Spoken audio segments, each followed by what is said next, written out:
Eyewitness News begins with breaking news. Well, good afternoon. Jefferson Parish Sheriff Joe Lopinto is about to speak at a hastily called news conference.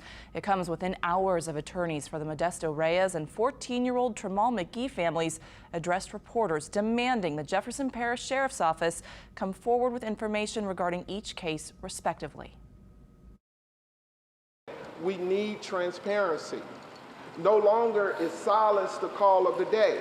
We have too many police departments who just remain silent and hope that the citizens of New Orleans, the citizens of Baton Rouge, the citizens of Jefferson Parish will hopefully be silenced over a period of time.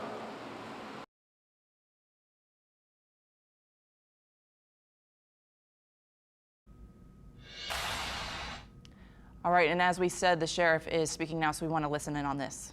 Our sheriff's office.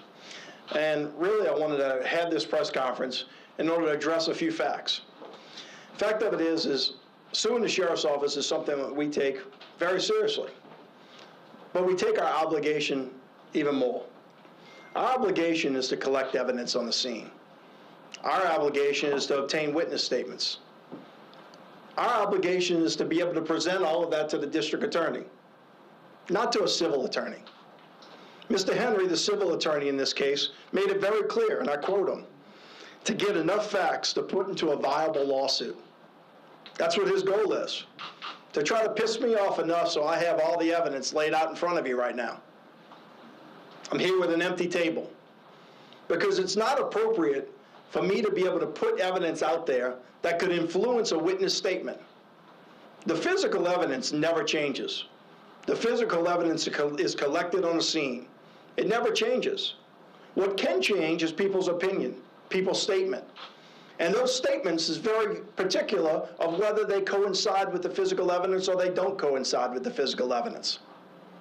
That's what we're looking for. In any case, whether it's an officer-involved shooting or any other case, we're looking for the truth. We're looking for unbiased opinions. At first, I heard Modesto Reyes didn't have a gun. He was holding a cell phone. Today, I heard that we think he had a gun, but it was in his backpack. You heard that from Mr. Henry. I'd like to know how he knows that, because he wasn't out there that night. He was probably home in his bed in Baton Rouge. The fact of it is if somebody said that, if somebody heard that, they still haven't come and told the Jefferson Parish Sheriff's Office that. We need statements. We need people to be able to come forward. And if you don't want to tell the Jefferson Parish Sheriff's Office, go tell another investigating agency. But I need to be able to have facts. I need to be able to have information from deputies, from suspects, from witnesses, to give us the information. We're not mind readers. We can't make it up. We don't make it up. I am not afraid of putting one of my deputies in jail. I've been sheriff for 3 years, and I've had to do it before in the past. If they mess up and they need to go to jail, they'll go to jail. But I'm going to utilize the information and the facts that I have to make that decision. This is not one of them. The information that we have backs up what our deputy's statements are right now. I'm not telling you he's right. I'm telling you I'm going to present his statement. I'm going to present the evidence that I have, and I'm going to give it over to the district attorney, and the district attorney will make that decision when it's time. There'll be time for lawsuits. None of this stuff is hidden. While there's an active investigation, he's not entitled to it. When that investigation is over with, it all becomes a public record. You can have it, they can have it, everybody can have it. And he can utilize it to try to make it whatever story or whatever narrative he tries to fit in between. But there's a time and a place for that. I understand the family lost a loved one, and I feel sorry for them. And I know some of them are looking for answers. But I have an obligation to this community as a whole. We don't give out all the information because there's many times in the past that we have been accused of trying to feed somebody information in order to get a confession. I can't give away facts that may lead to an improper witness statement from someone else. That's the difference. There's sometimes when we have to release it, and sometimes it is a better interest. These stories continue to change.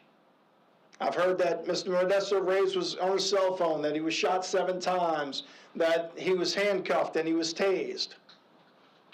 I've told you the night of that the physical evidence on the scene didn't match that. That's not something that's secret. Now he was shot in the back. He was shot in the back. He was shot in the back and shot in the front. Autopsy report shows both, which was the same thing I said the other day. He was rolling over at the time. He was shot twice in the back and twice in the front. They didn't tell you that at the autopsy. It's not something that we're hiding or secret. The facts are what the facts are. The coroner's office does that autopsy. We don't have a copy of the autopsy report yet, but I know that that's what supposedly it says. And guess what? If it matches to what my deputy's statement was, then the jury will believe it. If they don't, then they won't. It's not something that's a big revelation that happened today.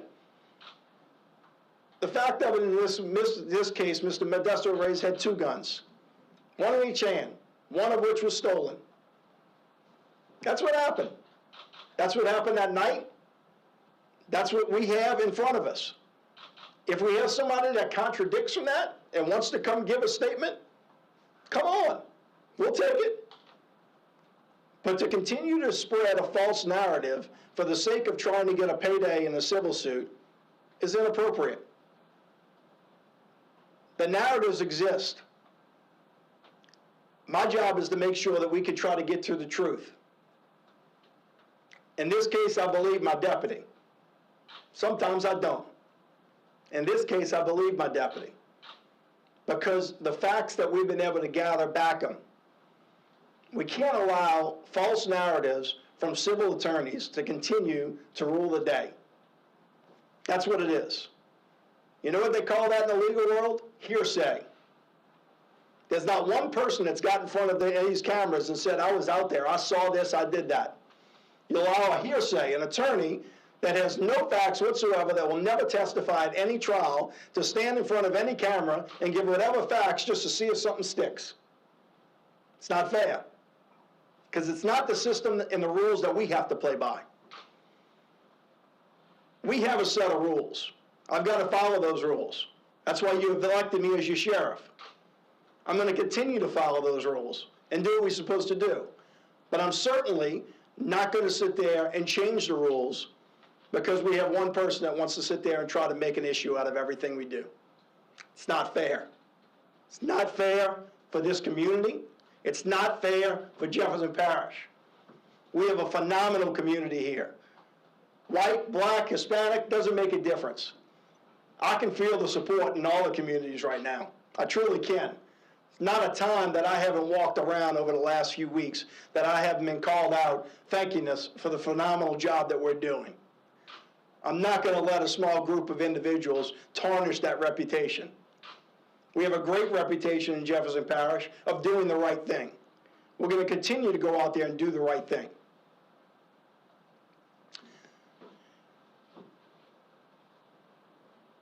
We're accused that we don't turn over our investigation. That another one of his civil cases in Port Allen, they turned it over to state police. Y'all think about that. Port Allen has 16 post-certified deputies. The Jefferson Parish Sheriff's Office is one of the largest sheriff's offices in the entire country. We are the only agency in the state of Louisiana to have its own accredited crime lab. State police at times send stuff to us to be analyzed. We have a larger department than them. We have more research, more experts that are involved in any of these type of things. Smaller departments around here absolutely need to turn stuff over because they don't have the ability to investigate it. The facts don't change. They're coming from home. They're collecting evidence on the scene.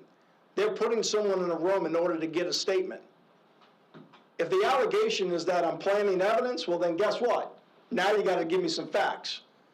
But if you just don't like us collecting the evidence, then we have a problem. The Sheriff's Office collects the evidence as we find it. We document it, we photograph it. You see us on the scene doing it. We do the same thing in every case, whether it's an officer involved or not one, because we have to prove the same set of facts. I'm proud of the Jefferson Parish Sheriff's Office that we have the tools and the ability to be able to do that type of research and do that type of investigation. But that's because of our size. You can't compare us to somebody in Port Allen. It's not the case. And I'm proud of the men and women of Port Allen. But you've also got to understand what their weaknesses and strengths are. And one of our strengths is we have the ability to do our job in Jefferson Parish, and we're going to continue to do our job. Y'all, we've got a million different things that are out there. We've got to deal with 300,000 calls for service a year in Jefferson Parish. 300,000 calls for service. We do it right most of the time. We do it right nearly all of the time. We can't let somebody put their own narrative in place in order to try to set their payday, to set their lawsuit. I know that I'll have to stand up and testify in front of a court, and I have the faith in the 12 jurors that are sitting on that jury to look my officer in the eyes and look me in the eyes and take the opportunity and rule in our favor because they did the right thing. Our job is to go out there and continue to offer clean police work for our citizens, so our citizens have a safe place to live, work, and raise their families. And that goes for everybody. It goes for every person in Jefferson Parish. They want that right. We're going to give them that right. And we're going to do the best job we can to offer that solid level of service. That, y'all, I'll take any questions. Yeah. I have a quote for you. It says from one of the attorneys at the earlier press conference, what we know about the Jefferson Parish Sheriff's Office is it is infected. All right, well, you have been watching Sheriff Joe Lopinto addressing the media, talking a little bit about the Modesto Reyes case. He was talking about the importance and the fact that they're looking for the truth in these cases, saying he is not afraid to put a deputy in jail, but there must be the evidence and facts to back that up first. So again, talking a little bit about the importance of truth and differentiating truth from false narratives. And reporter Mike McDaniel has been breaking stories on both of the fatal shootings in recent weeks, the one in Modesto Reyes and Tramal McGee. You can actually look for Mike's full reports tonight on Eyewitness News and on our website, WWLTV.com.